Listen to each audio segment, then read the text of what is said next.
Since the challenges caused by COVID-19 are likely to remain on the agenda for years ahead, hybrid teaching has become a practical necessity at schools. Notably, these processes have involved most teachers, regardless of their prior experience, interest, or competence in this type of teaching. I also had to practice and experiment several guidelines and suggested practices for hybrid teaching. Hybrid learning can be defined as a learning approach that combines both remote learning, often online learning, and in-person learning to improve student experience. Since it was my first time teaching a hybrid course, I was understandably concerned and anxious about the challenges that I anticipated in hybrid teaching. One of the main challenges that I anticipated was not having enough access by the students to the technology that is required for the online component of hybrid teaching. Also, the internet issues and connection issues are always to be considered. Another challenge that I anticipate was maintaining cohesiveness between online and face-to-face activities in a hybrid course. Other challenges that I anticipated during hybrid instruction was maintaining a robust connection with my students. Also, hybrid teaching requires students to be self-directed and self-motivated. They have to be able to manage their time well between the online instruction and face-to-face instruction. Keeping students moving and motivated can also be a challenge that I expected. There were several strategies that we learned during our new faculty orientation for hybrid teaching, and I plan on extracting a few and experiment with them. On online component, I planned on humanizing the online component by inserting video recorded lectures, welcome messages, also using universal design by engaging students through tools such as Harmonize and Flipgrid to enhance the engagement.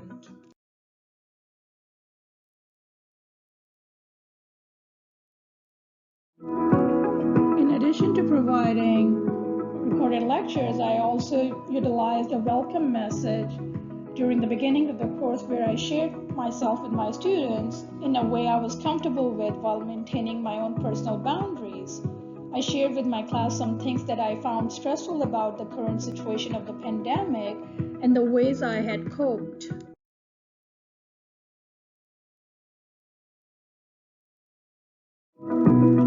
Self-affirming icebreakers help to create a relaxed environment where students share ideas and participate more fully in the class.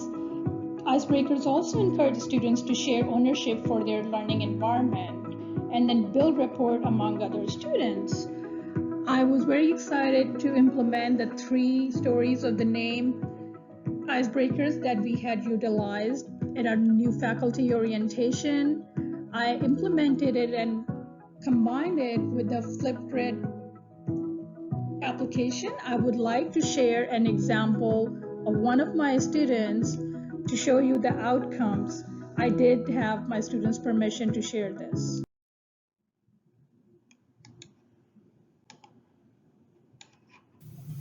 Hello everyone, my parents named me Rosalind and they told me that they got my name from my aunt named Rosa and they just added LYN to make it Rosalind. I have no idea what's the meaning of my name, but who else has my name? I think it's Rosalind Carter, the um, the wife of Jimmy Carter, the 39th U.S. president. And what is the story of your community? I grew up in a small community where everybody knows each other. Neighbors are nice and very helpful with each other.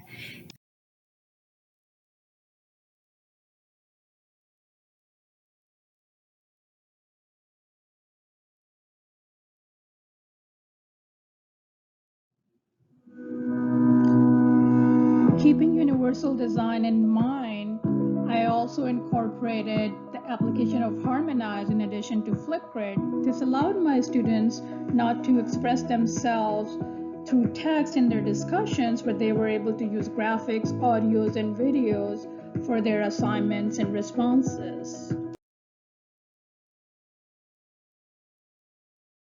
One of the primary focuses that I had during my hybrid instruction was to ensure cohesiveness between online and face-to-face activities. During our face-to-face interaction, I tried to implement a lot of group activities such as case studies, group discussions, and group presentations to facilitate and promote active learning, help clinical problem solving, and encourage the development of critical thinking skills.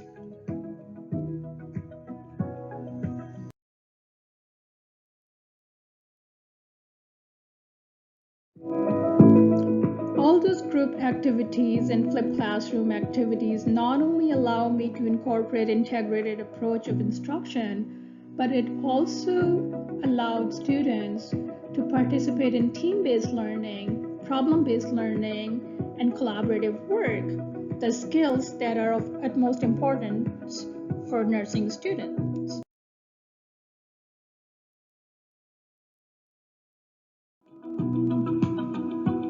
At the end of the course, I conducted a survey to evaluate the effectiveness of the interventions that I implemented.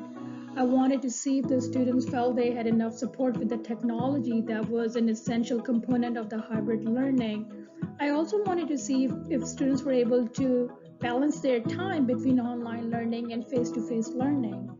I wanted to see if students had sufficient interaction with the instructor, or they felt that they had enough interaction with their peers. I also wanted to get their feedback regarding the applications such as Flipgrid and Harmonize that I utilized during the course.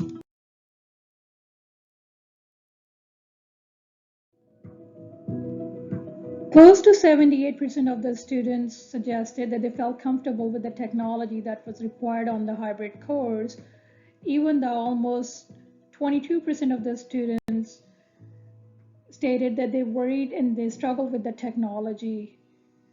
Close to 98% of the students reported having adequate interaction with the peers, and 68% of the students reported having adequate interaction with their instructor. 56% of the students reported that hybrid instruction was effectively meeting their expectations, but over 45% of the students said that they would prefer a face-to-face course even if their performance on hybrid course was sufficient. There's always room for improvement. I plan on implementing universal design for learning in my future courses more extensively.